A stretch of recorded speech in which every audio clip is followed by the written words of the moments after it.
आपसे एक 50 bye 50 kilometre का शहर नहीं संभल रहा आपसे। आप क्या देश के बॉर्डरों को संभालोगे? कौन सा ऐसा विभाग है सुरक्षा से जुड़ा हुआ जिसका हेडक्वार्टर दिल्ली में नहीं है, उसका सबसे ऊपर बैठने वाला अफसर यहाँ पे है। और आपके ये हालात हैं कि दिल्ली के अंदर हर गैंग तो यहाँ पे सक्रिय है।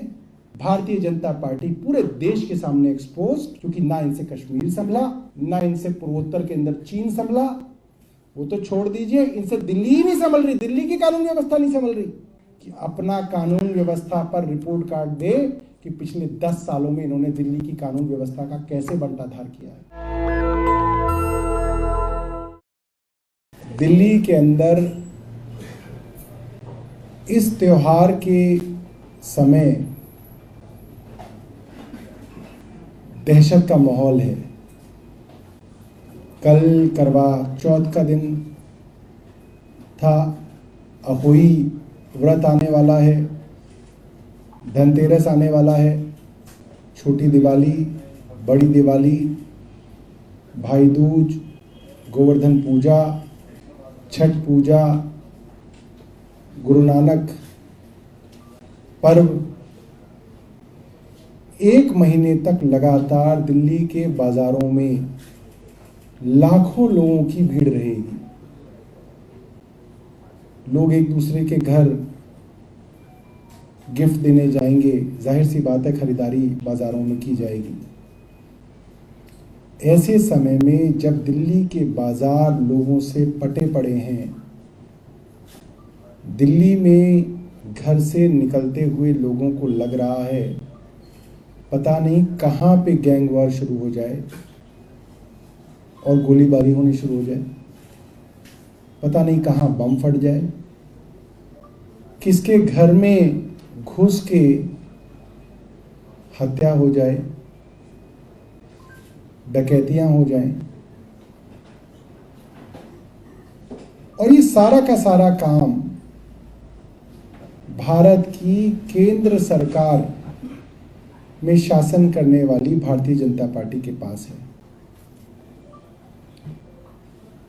क्या भारतीय जनता पार्टी की केंद्र सरकार इतनी भी काबिल नहीं है कि दिल्ली जैसे शहर की कानून व्यवस्था को वो ठीक रख सके? दिल्ली तो राज्य भी नहीं मानते लोग, इसको तो कहते हैं कि ये तो एक शहर है। तो भाई आपसे एक 50 बाय 50 किलोमीटर का शहर नहीं संभल रहा आपसे। आप क्या देश के बॉर्डरों को संभालोगे? एक दिल्ली शहर जो देश की राजधानी है, जिसके अंदर सीबीआई का हेडक्वार्टर है, ईडी का हेडक्वार्टर है, प्रधानमंत्री निवास है, राष्ट्रपति भवन है, सुप्रीम कोर्ट है, हाई कोर्ट है, सारे मंत्रालय हैं, देश की संसद है, लाल किला है, इंडिया गेट है, आपका पूरा का पूरा तंत्र है, दिल्ली पुलिस है, एनएसजी है, एनआईए है, सारे तो हेडक्वार्टर यहां पे आपके। कौन सा ऐसा विभाग है सुरक्षा से जुड़ा हुआ जिसका हेडक्वार्टर दिल्ली में नहीं है, उसका सबसे ऊपर बैठने वाला अफसर यहां पे है। और आपके ये हालात हैं कि दिल्ली के अंदर हर गैंग तो यहां पे सक्रिय है।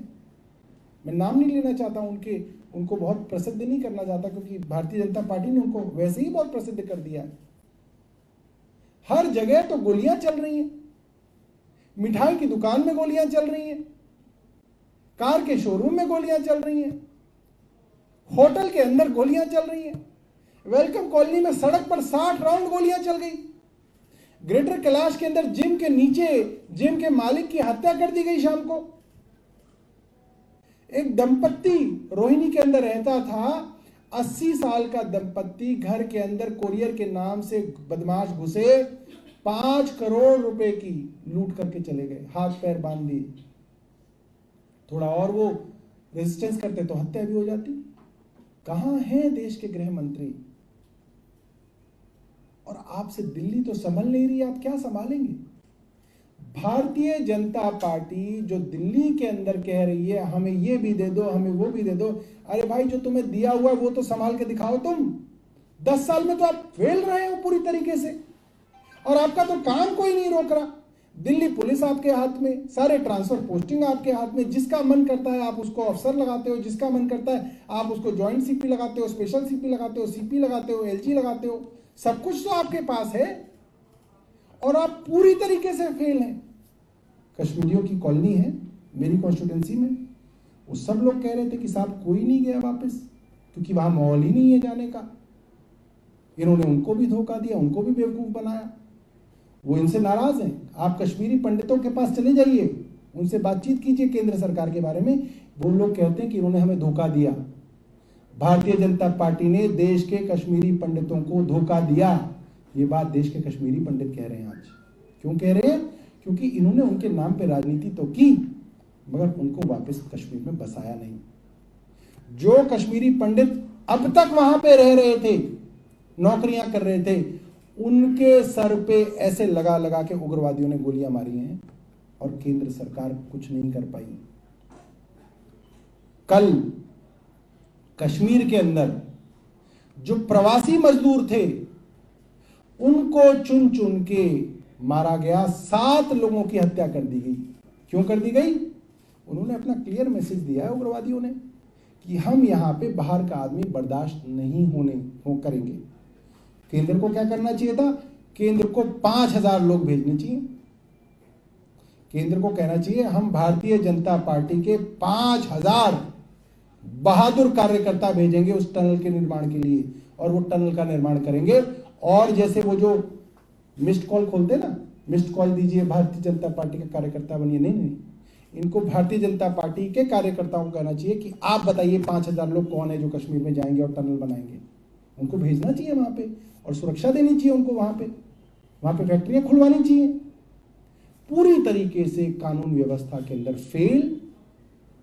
भारतीय जनता पार्टी पूरे देश के सामने एक्सपोज्ड, क्योंकि ना इनसे कश्मीर संभला, ना इनसे पूर्वोत्तर के अंदर चीन संभला। वो तो छोड़ दीजिए, इनसे दिल्ली ही नहीं संभल रही, दिल्ली की कानून व्यवस्था नहीं संभल रही, इनसे गैंगस्टर नहीं संभल रहे, यहाँ की गैंगवॉर्स नहीं संभल रही, इनसे यहाँ का ट्रैफिक नहीं संभल रहा। और ये कह रहे हैं कि हमें दिल्ली दे दीजिए। अरे भाई, दिल्ली की तो 3 चीजें तुम्हें दी हुई थी।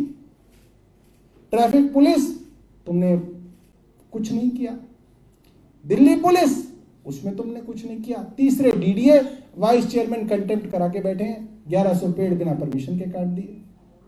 सुप्रीम कोर्ट पूछ रहा है कि एलजी साहब अपना हलफनामा देके पूरा सच बताएं।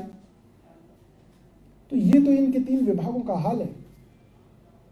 तो मैं दिल्ली वालों से ये निवेदन करूंगा कि भारतीय जनता पार्टी से पूछिए कि अपना कानून व्यवस्था पर रिपोर्ट कार्ड दे कि पिछले 10 सालों में इन्होंने दिल्ली की कानून व्यवस्था का कैसे बंटाधार किया है। इनका रिपोर्ट कार्ड आना चाहिए।